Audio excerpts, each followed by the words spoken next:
everyone, and welcome back to LizSews in the next video in my Bra 101 series on constructing the Maya bra.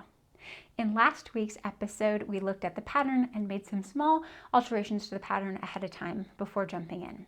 Let's get started. Today we're going to be cutting out all of the fabrics for our Maya bra. As I had mentioned in previous videos, I'm going to be using this kit that I purchased from Bra Maker's Supply. So let's take a look and see what the different materials are in the kit. So in this particular kit, I have two fabrics. I have a Duoplex, which is a stable knit, which I'm going to be using for my cradle and my cut pieces. I also have some power net. This is a stretchy material that's going to be used on our back band piece.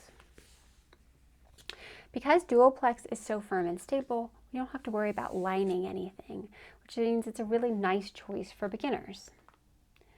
Next up, I have the findings that were in the kit.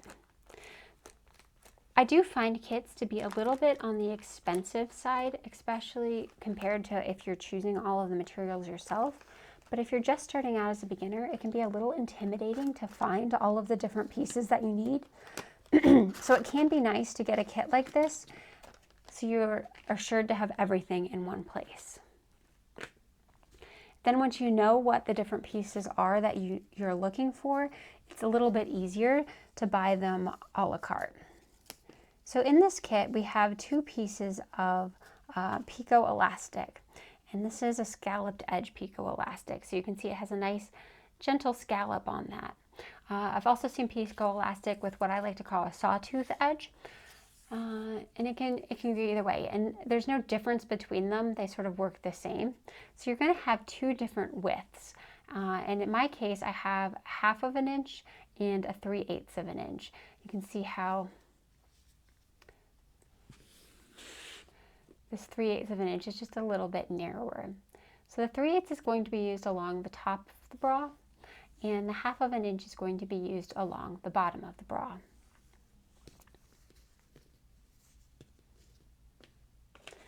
Next up, I have strap elastic, and this is slightly shiny on one side, sort of like a satin appearance, and then plush on the other. And I'm be working with a 5/8 inch strap elastic today. So strap elastic is a little bit different than picot elastic in that it's a little bit more rigid, doesn't stretch nearly as much, and that's what you want for your straps. Next, I have plush underwire channeling. So this is where the underwire is going to live. It's actually a tube of fabric. I don't know if you can see that, but the wire actually slides inside, so it's fully encased in the underwire channeling. My preference is for the plush kind, but you may also find one that looks like double fold bias tape made out of nylon. Some people find that's a little bit more comfortable, but I like this one the best. I also have some elastic in here that's for stabilizing, I guess not elastic, it's some tape that's generally for stabilizing an upper edge of the neckline. I'm not going to be using this in the Maya pattern, just know that it tends to be included in Bra Maker's Supply kits. And then lastly, what we have in the kit are the smaller findings. So we have our hook and eye closures. I have rings and sliders. These are going to be used with the strap elastic. So if you're purchasing these yourself, whatever width your strap elastic is, that's the width of the rings and sliders. So I have 5/8 inch strap. I'm going to be using 5/8 inch rings and sliders. And then this kit also comes with a teeny tiny little bow that we can put in the center front of our bra as a little decoration if we wish. In addition to the contents of the kit, I'm also going to be using cut and sew foam to give my cups a little bit more rigidity. And of course, you're going to need some underwires. The underwires tend not to be included in the kits, though there are some vendors who do include them, like Emerald Erin or Bra Builders I know includes wires within their kits. So you just kind of need to check the listing to make sure. If you're unsure of what size wire to get, I do have a video already up on my channel that shows you how to find your wire based on your own body. So but for this bra, I'm going to be using the wires that are recommended for this size pattern, so a 38 regular day style underwire. So now that we've gotten everything gathered for what we're making our bra, we can go ahead and start cutting out the fabric. When cutting out fabric, it's my preference to use a small diameter rotary cutter. In this case, this is a 28mm rotary cutter. And it also is nice to have fresh blades if you have them available, because the Duoplex can be a little hard to cut through. So here I have the Duoplex fabric, and the first thing I want to do is figure out what's its degree of greatest stretch. So you can pull it a little bit this way. You see I'm getting a little bit of stretch in that direction, but if I pull it from the other side, I don't get as much stretch. So in my case, the Duoplex has the greatest direction of stretch running horizontally, so sort of parallel to my body. We're going to be using the Duoplex for our cradle piece. And 3 cup pieces. Remember, you're going to want the cup pieces that have all of the seam allowance on them. And you see these dark lines here? Those indicate degree of greatest stretch, even though it doesn't say it. So if I know that my stretch is running most on horizontal, I want to make sure that I have those lines running horizontally. So in this case, even though it's going to, this is the cup, even though it's going to set into the bra like this, I want to cut it out with those lines corresponding to the degree of greatest stretch.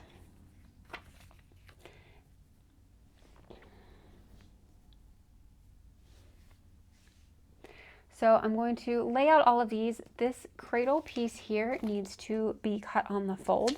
So I'm actually going to do that one first. So I'm going to fold my fabric in half. I tend to not like cutting things on the fold, especially with bra making, just because that turn of cloth can make it a little bit tricky, but I'm going to try as much as we can. So I'm just finger pressing this to sort of get a clean edge. And then I'm going to lay my pattern piece on it with the bridge butted up against the fold. Now you could use pattern weights for this.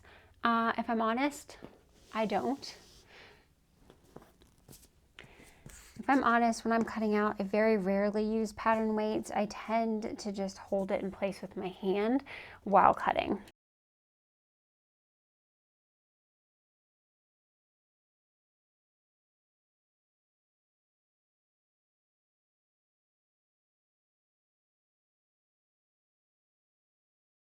So here we have our frame piece. At this point, you should sort of look at the fabric and decide which side you want to be as your right side. So the Duoplex has a little bit shinier side, and then it has a side that's more matte. I tend to like the shiny side facing out, but you can use it either way you want. So this is all we need to do for the cradle, so we can set this aside.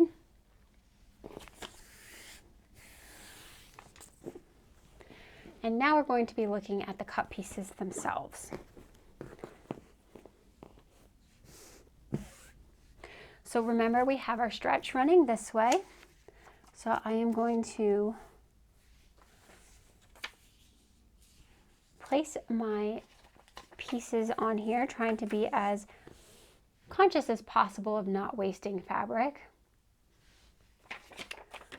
And I like to cut them all out in one way first. So I'm going to cut these out with all of my pieces facing up first, and then I'm going to turn all of my pattern pieces over and cut them out a second time with the pattern pieces turned over. That way we get mirror images for both cups.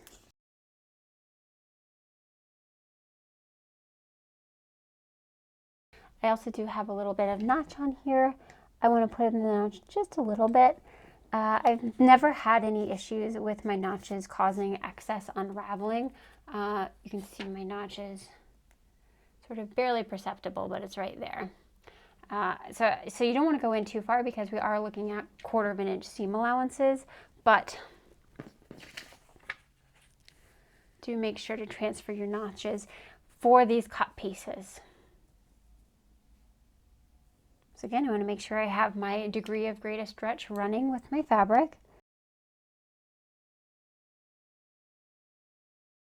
And if I make any, I just sort of do a rough cut, and then once it's free from the main fabric, you can see here I've got a little bit of excess over here. I can sort of trim it down to match a little bit better. Okay. Again, put my little notch in there and move this to the side.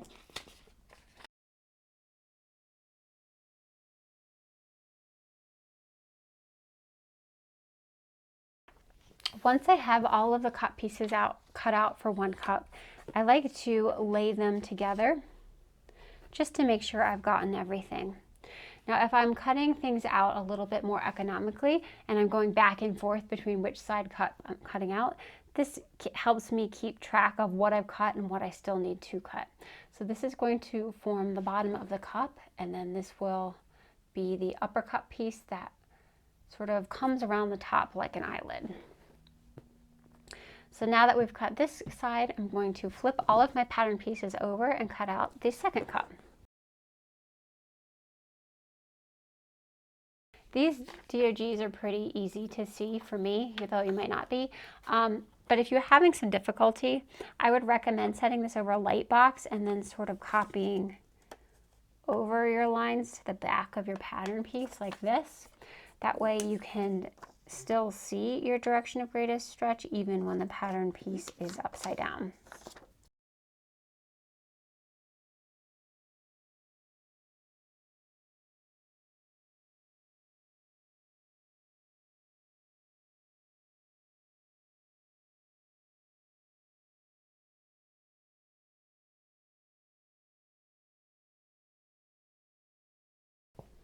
I'm just cutting off all the little bits and pieces of fabric I don't need.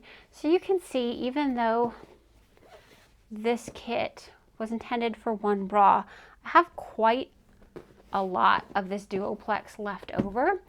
So I will save this to do future bras. If you're just starting out, know that most kits have a very generous cut of fabric, so you can tend to get a couple of bras just out of the one piece of fabric.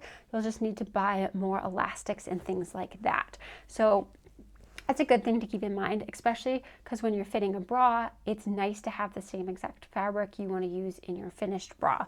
So for this one, I would be able to make a tester bra out of Duoplex, correct my fit, and then be able to make my finished bra out of Duoplex, as long as I buy more matching elastics. So we can put the Duoplex away for now. We should have 2 cups that are mirror images. So here's 1 cup there and 1 cup here. And I have it all facing shiny side up right now. Now I'm going to move on to the back band, which is going to be cut out of the power net. And just like the Duoplex, they tend to give you quite a lot of power net. I really don't need this much. So here's my back band piece. So I'm going to cut it out twice. Probably going to cut it out this way and then flip it over and do it this way. The power net doesn't really have a wrong or right side, so you are able to cut it out. You don't have to worry about flipping your pattern piece over like we did with the other fabric. So when we're looking at the Duoplex itself, it's sort of shaped with little rectangles, and you want to be pulling it so that the rectangles are getting longer, not fatter. And that way, you know, when the rectangles are getting longer, that's the degree of greatest stretch, and it should correspond with our line on our pattern piece.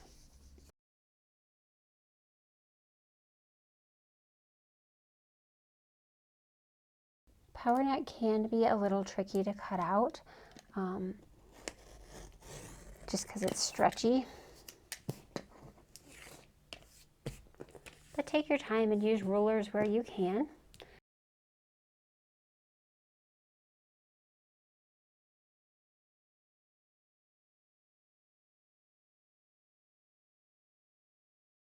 Okay, so here we have our 2 back band pieces.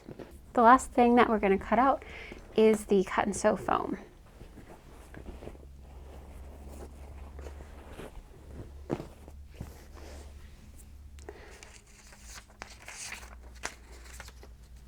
So for the cut and sew foam, we have those 3 cut pieces, and these are going to be the ones that are marked F. So F1, F2, F3, and they have most of their seam allowances removed. So cut and sew foam, this one at least, definitely has a wrong and right side. So the wrong side just feels a little bit scratchy, and the right side feels a little softer against my skin. So just like we did for the Duoplex, we're going to cut these all out one way and then flip them over and cut them out again. That way we have mirror images of our pattern pieces. And we have a couple of options on this as well. So the cut and sew foam should have a stretchier direction. This one feels pretty stretchy in both directions, so I don't think it matters. So I have a couple of options of how I cut this out. So you could just do it like we did with the Duoplex, where you hold it in place and cut around with a rotary cutter. I also sometimes I'll go around and trace it with a pen and just cut it out with a scissor. So for this one though, you definitely don't want to cut in your notches over here because we have removed all those seam allowances. So your notches, I would mark with a bit of pen on the wrong side of the fabric, or the side you don't want touching your skin.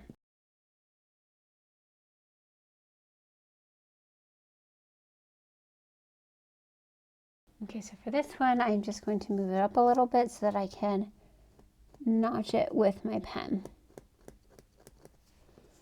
And because we're notching it on the side that is the wrong side, you won't see it in the finished bra at all. So I'm just going to continue doing that for the rest of the foam cut pieces.